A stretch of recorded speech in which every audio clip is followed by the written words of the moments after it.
WBA Super Welterweight Champion Terence Crawford may reaksyon sa naging laban ni IBF Welterweight Champion Jaron Ennis. Pahayag ni Crawford na napanood niya daw yung laban ni Ennis, pero nabalita na daw ni Crawford. Ang maipapayo lang daw ni Crawford kay Ennis, stay focus at trabahuhin daw ni Ennis yung mga bagay kung saan siya nagkamali sa laban. Ang bawat gabi o laban ay hindi magiging pareho, huwag daw maging komportable dito sa laro o sa boxing. Kung sinusubukan mong makarating sa tuktok, manatili ka lang sa iyong misyon. Dahil pwedeng mawala lahat yan sa isang iglap lang. So yan ang naging pahayag ni Terence Crawford kay Jaron Ennis. So pahayag naman ni Ryan Garcia, ito yung laging maingay sa Twitter. Pahayag ni Ryan Garcia na mananockout daw si Ennis kay Ryan Garcia. At binatikos pa niya ang referee. At ihinto na daw ni Eddie Hearn ang pagtawag sa kanyang fighters na legends. So maniniwala ba kayo mga tol na kayang i-knockout ni Ryan Garcia si Jaron Boots Ennis? Magkasing height lang sila, parehas 5'10", pero ang pinagkaiba nila, lumalaban si Ennis sa 147 at lumalaban naman si Ryan Garcia around 140 pounds.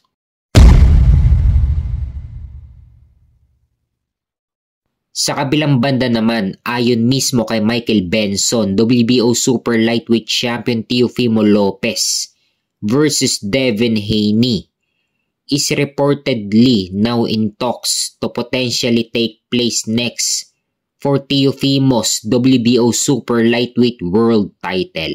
Kung totoo man tong rumors na to, magandang pagkakataon ito para kay Devin Haney. Pagkakataon na niya para matabunan ang nangyari sa kanya nung laban niya kay Ryan Garcia. So hindi ito isang unification dahil ginawang champion in recess ng WBC si Devin Haney.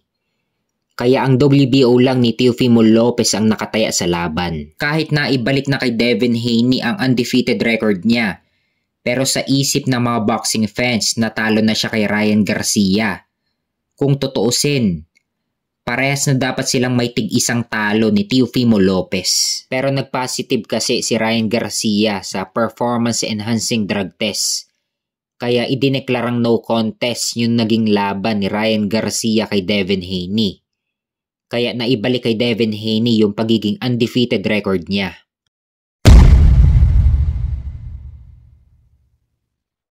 Sa kabilang banda naman, abangan natin ngayong November 16 ang laban ni William Cepeda versus Tevin Farmer.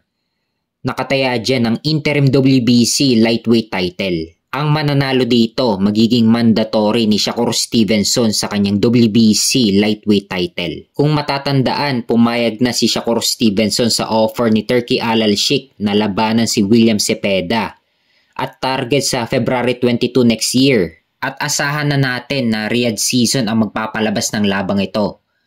Pero kailangan munang maipanalo ni William Cepeda ang laban niya sa linggo para tuloy na ang laban niya kay Shakur Stevenson.